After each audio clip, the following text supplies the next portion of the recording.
सांगा, कारण का आम्ही बघितलं आपण रेड बॉक्स होता आणि आपले जवान अत्यंत आतमध्ये जाऊन जीव धोक्यात घालून काम करतायत. शोध मोहीम सुरू आहे.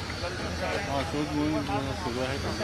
ऑपरेट करत आहोत. आमच्याकडे जे काही डिटेक्टर्स आहेत त्यांच्या सहाय्याने आणि पर्सनल प्रोटेक्टिव्ह इक्विपमेंट आहे, सेल्फ कंटेनिंग ब्रिथिंग अपार्टस आहे, याच्या सर्व सहाय्याने आम्ही बॉडी आणि एन्व्हायरमेंट ते क्लिअर करून बॉडी सर्च करण्याचा प्रयत्न करतो. एक रेड बॉक्स घेऊन आपण सर्च मोहीम करतायत.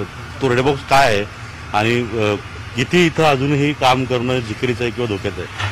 तो रेड बॉक्स तो गॅस अलर्ट आहे. ते गॅस अलर्ट मायक्रो 5 त्यामध्ये लेवल ऑफ ऑक्सिजन आणि एक्सप्लोजिव्ह लोअर एक्सप्लोजिव्ह लिमिट वगैरे त्यात डिटरमाइन होत असतं.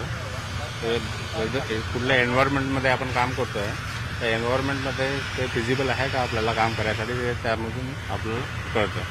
कारण इथे आग होती, जवळपास 5 ते 6 तास आग होती. त्यामुळे आणि आणखी इथे 4 सिटिंग टँकर आहेत, एक मोठा टँकर आहे, इथे एक प्लांट दिसतोय.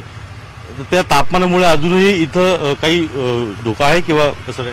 नाही, कंटिन्युअसली आता फायर टेंडर आपलं काम करत आहे, ते कुलिंगचं काम करत आहे आणि कुठलीही शक्यता अशी टाळता येणार नाही. पण इथे आताही पण टँकर्स आहेत, कुलिंगचं कावर सुरू आहे. आपण सर्च कंटिन्यू काम करतोय. आतापर्यंत काल 8 मृतदेह सापडले होते. आज सकाळपासून किती मृतदेह सापडलेत काय?